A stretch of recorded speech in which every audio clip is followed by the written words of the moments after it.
Today on Face the Nation, is Washington broken? So at stake right now is not just our ability to solve this problem, but our ability to solve any problem. We'll talk to Evan Bayh, the Indiana Democrat. He's become so disillusioned with the Senate, he's leaving.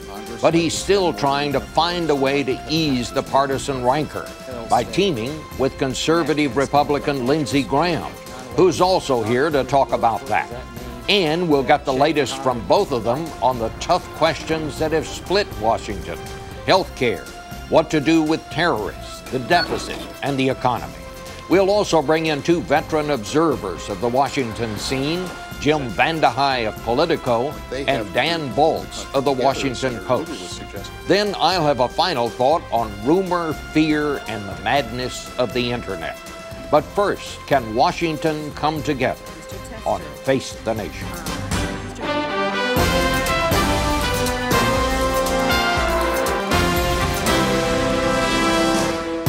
Face the Nation with CBS News Chief Washington Correspondent Bob Schieffer. And now from CBS News in Washington, Bob Schieffer.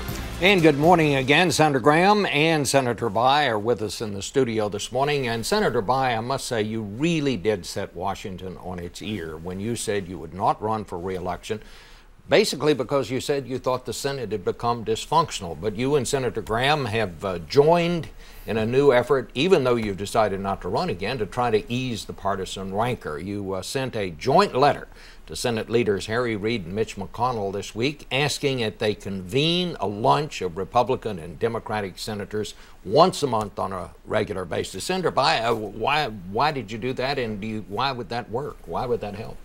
Well, first, Lindsey Graham is my friend, and we need more friendships across the aisle because that's ultimately how you get principled compromise enacted. And part of this, Bob, was informed by my father's experience, where back in the day he might have philosophical or political differences, but you still reached out and tried to do the people's business. So little of that takes place because there's so little interaction among senators. We have the caucus systems, so the Democrats are over here, the Republicans are over here. They hardly ever meet to listen to one another. The only two times since I've been there where we've actually had a gathering of all 100 in kind of a serious setting to listen to one another was first at the time that President Clinton was impeached, didn't know how the trial was going to work. Secondly, immediately following 9/11. And in both of those cases, we acted more like Americans than Democrats or Republicans. We need more of that. That's why I think this idea that Lindsey and I are pushing is a good thing. Have you had any response, Senator Graham? Not that I know of. We probably should start with plastic forks and knives for the first ones, just see how this works. But he's dead right. You know, we share a locker by the gym. I've got to know Evan, and when he announced he was going to leave the Senate, a lot of Republicans said, "Oh boy, we can pick up Indiana." First thing I thought of was, "Oh no," because at the end of the day, Evan has shown a willingness to reflect Indiana values, which is to find middle ground, because it's in the middle of the country. I hope people will respond to the lunch, and I hope it will over time mean something. I know it's silly for most Americans to think this is newsworthy, but it is. But it does sort of emphasize how bad the situation has gotten that you would propose this. It's almost tribal, Bob, and I think Lindsey's right. Most Americans are probably listening to this and go, well, that's so basic, it's silly. But the caucus system really is used as an instrument of control, party control. The information that's provided very often is designed to lead to a particular result. You spend a lot of time talking about, well, my first day in the Senate, literally my first day, first caucus meeting, we were already talking about the next election. It never stops. And so if things political are constantly at the forefront of your thinking, it's difficult to make the kind of policy progress that you need. I want to talk about some of the issues that have really split Washington, and I think the country actually is split right down the middle on a lot of these things. And the first thing I want to talk to you about it, Senator Graham. You have been working behind the scenes with the administration in an effort to have these terrorists. We can't decide whether to put them in civilian trials or before military tribunals. You've been working to try to convince the administration to do that. And just to show you how harsh the rhetoric is, how harsh the situation is, the fact that it has come to light that the administration may be considering putting them before military tribunals prompted this ad, not from the right, but from the political left this morning, a full-page ad in the New York Times that shows President Obama somehow morphing in to George Bush. And that just shows that whenever there's an issue. The people on either side, both sides, don't spare anything. It's fire all guns on all fronts politically. It used to be when the nation was at war, we were able to get along better than we are today. Remember the General Petraeus ad? That just blew me away. Joe Lieberman got run out of the Democratic Party. I'm getting a lot of grief because I do believe it's best to close Gitmo safely. So what I've told the President is that you're now my Commander-in-Chief.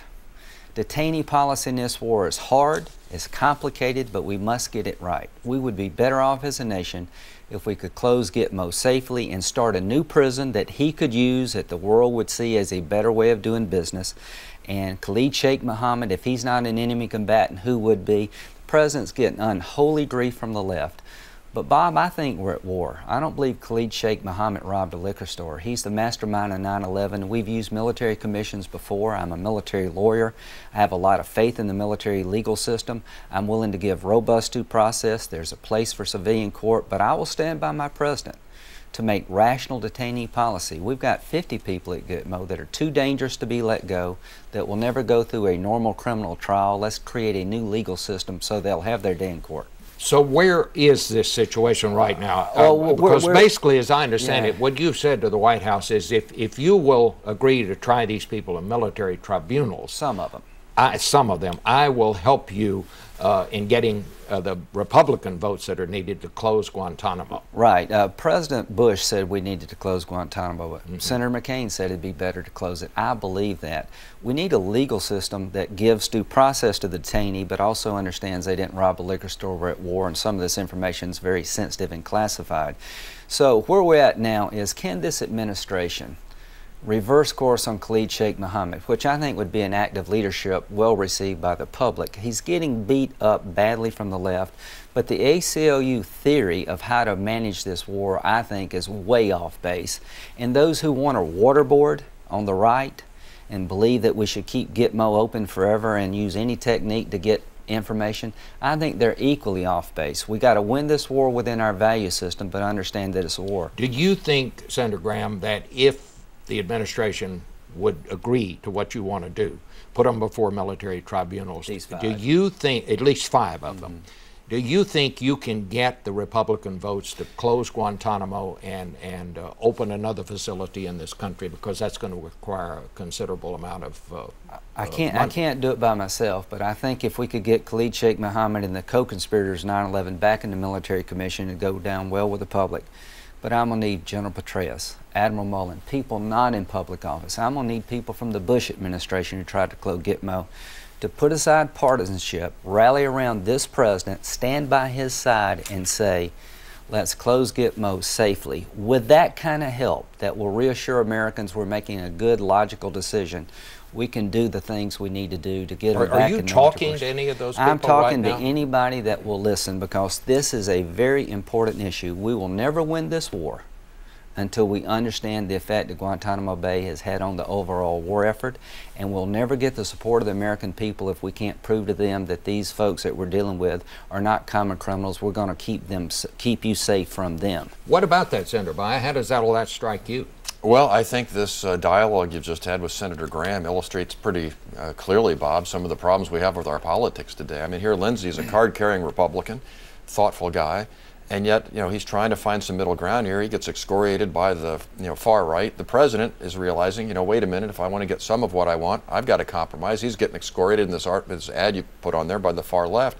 Everybody's got to check their ideology at the door and try and find practical solutions. So the president, under Lindsey's proposal, would get to make some major strides forward in the war of ideas of combating global terror. John McCain would be for that. Secretary Gates would be for that, thoughtful Republicans. And yet the American public could be reassured that we're going to try these guys in a setting that's secure, expeditious. It doesn't cost a lot of extra taxpayers' money. It's kind of a common sense thing, but both extremes rebel. And of course the public wonders, what the heck are they doing up there? So you'd be all right with military tribunals? I would, under the proposal that Lindsey has outlined. I think the administration gets something, and yet the public gets reassured. Can I just add one thought? One reason it drives my train, I know how images are used against our troops in the Mideast.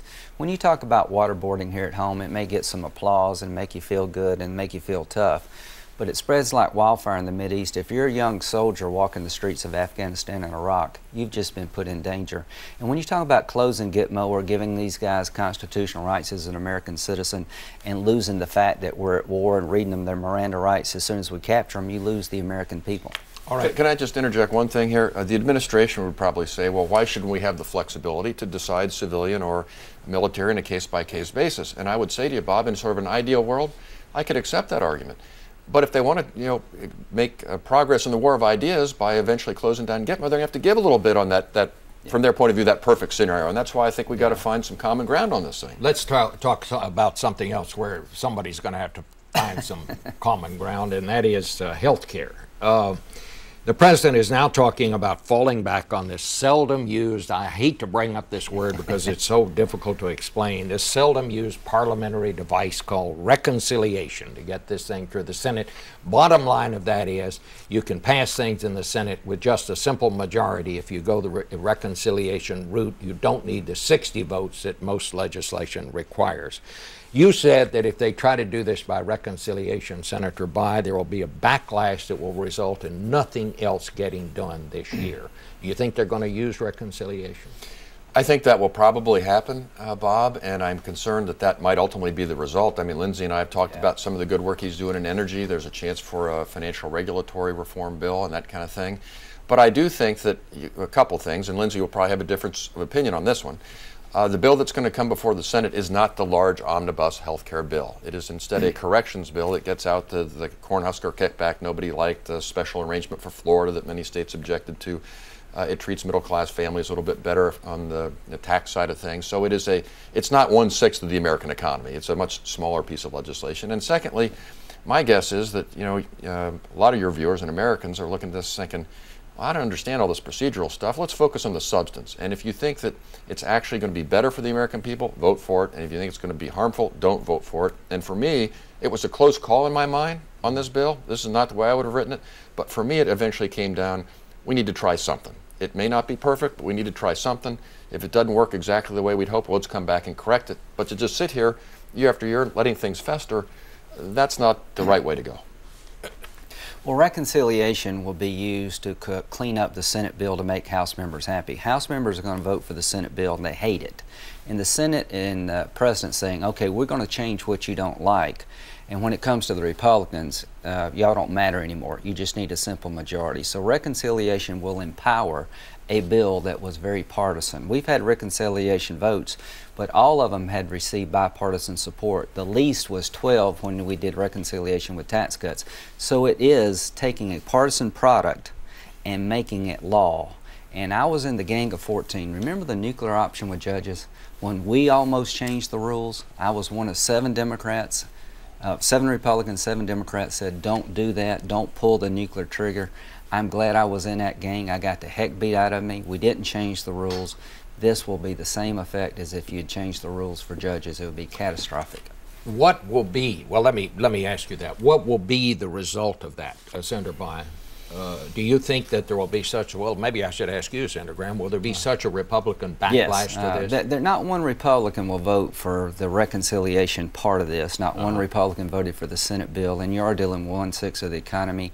And they will see this the same way Democrats saw our efforts to change the rule on judges unfair. So what will Republicans do? I think Evan's right. I think Republicans will stand up for the minority in the future. The minority in the Senate, if this happens, is forever changed. Well, I'm not in the business of offering, I may offer my friend Lindsey a lot of advice. Usually it's not political advice. Please. But if I were in that business now, I'd say, look, if this gets passed, you're going to have some complaints about it, and let's argue over that in November. That's why you got elections. You want this or do you not want this? But don't stop all other progress for the country. We got other major issues out there. A, it's the right thing to do for the American people. B, I think for Republicans, it would run the risk of, playing into this party of no narrative that's out there. Let's say that one way they can slow this down, Republicans, if they choose to do it, is to offer endless amendments. Well, this could have an interesting endgame in the United States Senate that would be the subject of, what was his name, Alan Drury, or one of these novels. It could be the parliamentarian is going to be called upon to decide, is there a difference between a filibuster, which you're not allowed to do, or endless amendments, which would, after a while, sort of verge on the functional equivalent of a filibuster. And that poor guy is going to be put on the spot, and then conceivably the vice president could be called in to decide whether the parliamentarian should be overruled or not. And I think that's all going to come down to, look, are these legitimate amendments that after a period of weeks are really designed to improve the product, or are they just slowing things down? What would happen, Senators, if the vice president, in an effort to end these debates, decided to overrule the parliamentarian? Well, that will be a very interesting moment, Bob. I assume that our friends on the Republican side will think that they've been violated, and people on our side will say, look, this should be about substance rather than form. We think it's right for the American public, and let's have a debate about that between now and... What do you think would happen? Because that may well happen. Well, Senator. It would be catastrophic for the Senate. The minorities' rights would have been overcome by rank partisanship at a time when the bill itself, the process led to it, wasn't so good. Please don't do this. Just please. I will work with you to find a smaller bill that the American people feel more comfortable about. Let's do a field goal in health care. Let's don't score a touchdown by ramming it down somebody's throat. All right. We're going to take a quick break and bring in a couple of veteran observers of Washington to join the conversation in a second.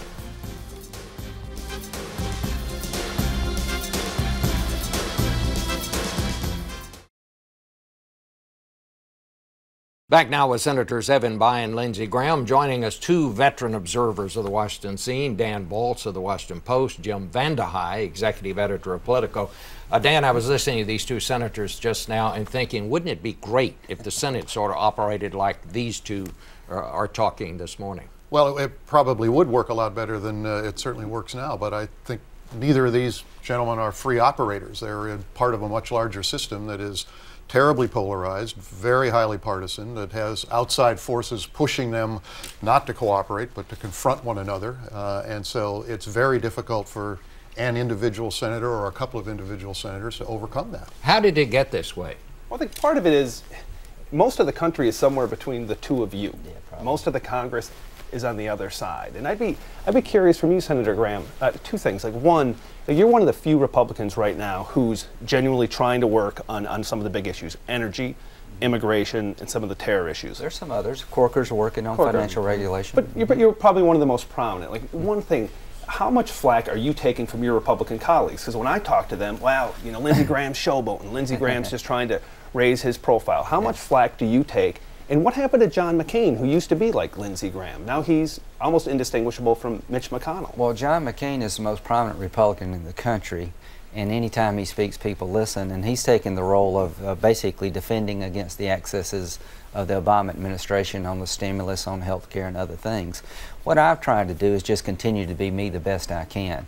I can throw elbows with the best of them, but when it comes to the war, young men and women are serving overseas. We're letting them down when we fight about detainee policy and make it irrational when it should be rational. When it comes to energy and climate, we've got a great chance to do a deal to create jobs. So I'm just going to keep being me. I get a lot of flack. The idea of closing Gitmo upsets a lot of people on our side, but I'm convinced it's the best thing for the country. Senator, go ahead, Senator. Well, I think Jim mentioned the most important thing at the beginning when you said most of the people in the country are somewhere between Lindsey and myself.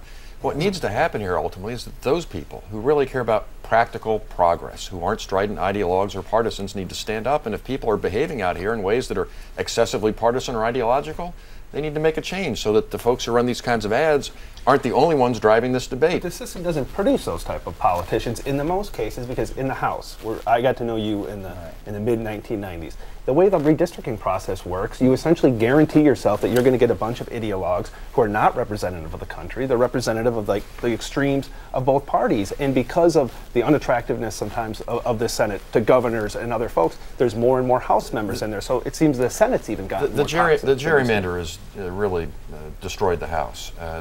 50 seats, 60 seats at most are competitive in the general election. What's done this to the Senate, many things, but among them are the campaign finance rules, where you have this perpetual campaign, you're raising money all the time, and so that's one of the things, and we got to look at, and it's about to get worse because of the Supreme Court decision. You can look at what's happening to Blanche Lincoln in Arkansas as sort of the first step in the Senate being pulled to the far left and the far right. Well, let me just ask Dan Balz this question. Do you think that part of this is simply because the president asked the country to maybe digest more than it could digest at one point? Did he ask for too much in a short time? Well, I think in retrospect he probably did, and certainly the health care battle has been a traumatic political event for the Congress and for the entire country. Were it not for that, we might be talking about a somewhat more collegial set of discussions and negotiations on Capitol Hill than we're seeing. But I mean, one of the realities is that since 1994, every election has been about whether control of one chamber or the other might happen. And when you are trying to legislate in that environment, the political forces and the political calculations take precedence over substantive discussions. Does all of this go back to the money? I mean, do people have to raise so much money to get here that they have to sign off with so many interest groups before they come to Washington, Senator Graham, that they can't compromise once they're here? A lot of it is you sort of give away your political soul to get here. You sign pledge after pledge to get the PAC funding. The next thing you know, the issue's up here that you signed a pledge on, and there's a middle ground and people raise holy hell. But the worst is yet to come, as Evan said, with the Supreme Court case. But let's just remember this. Was Ted Kennedy moderate? No. Was he effective? Yes. Was Strom Thurmond moderate? No. Was he effective? Yes. Joe Biden spoke at Senator Thurmond's funeral.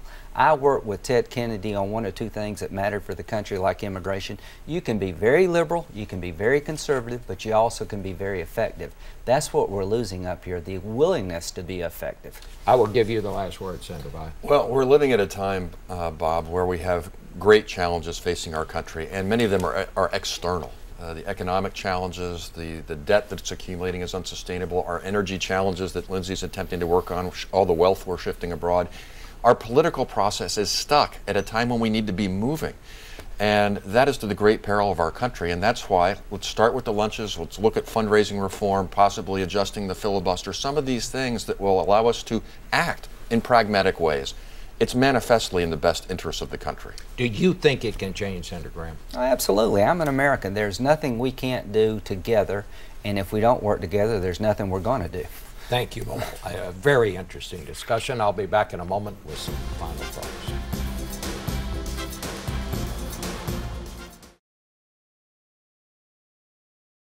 Finally today, it happens now with increasing frequency. A person with a twisted mind and a complaint against the government goes to a government building and tries to kill people. Last week, it was a shooting at the door of the Pentagon. 2 weeks before, it was a man who crashed his plane into a Texas IRS headquarters. Any society will always include a small number of the deranged who pose a danger to the rest of us. But here is the difference. In this age of the internet, such people can now find one another, talk to one another, and no matter how twisted their view, find those who agree and sympathize with them.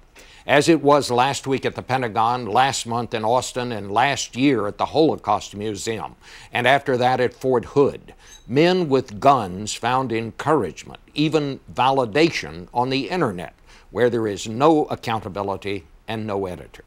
I would be the last person to restrict freedom of the speech, but responsible people do recognize there are limits. They were outlined in the landmark case in which Supreme Court Justice Oliver Wendell Holmes wrote that free speech did not include the right to falsely shout fire in a theater and cause panic. Yet there are no such limits on the internet, where fire is not only shouted but encouraged, and as we saw again last week, by some taken to heart. I don't know the answer to this, but we must begin to think about the question. Back in a minute.